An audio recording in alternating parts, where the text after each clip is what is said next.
parang kay Superman. Tapos tumatalon kayo sabay sigaw ng, Darna! Bakit Darna? Parang napaghahalataan ka. Mali. Ano yun? Superman dapat yun. Mali ka lang nang narinig. Isa sa mga naging paborito kong anime dati ay yung Flame of Recca. Alright, shoutout sa mga batang 90s dyan. Sila lang makaka-relate dito. Naalala nyo ba yung gauntlet ni Recca? Yung suot-suot niya sa kanang kamay niya para kontrolin yung powers niya? Dahil sa idol na idol ko siya, gumawa din ako ng ganun gamit ang kartulina.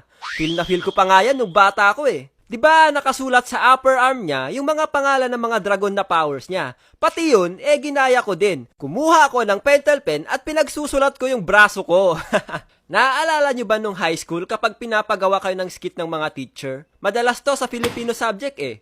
Yung i-acting nyo kunwari yung mga karakter mula sa No Limit Tangere. Tulad ni Crisostomo Ibarra at si Maria Clara. Potek yan, yung napunta sa'yo yung role ni Maria Clara kahit lalaki ka. Wala kang magawa kundi gamitin ang pagiging resourceful mo eh. Maghahanap ka ng mga bagay para lang ma-cosplay si Maria Clara. Leche! Goodbye dignidad talaga. So naisipan kong mag-cosplay dahil nalaman namin na may mga cosplay competition pala na pwede kang manalo ng mga prizes. Nung unang sali ko sa cosplay competition ay wala talaga akong malaking budget. May pera lang ata akong nasa 700 to 800 pesos. Alam nyo ba kung sinong iko-cosplay ko? Walang iba kundi si Kirito sa anime na Sword Art Online. Isa sa mga anime na nagpasikat ng isekai.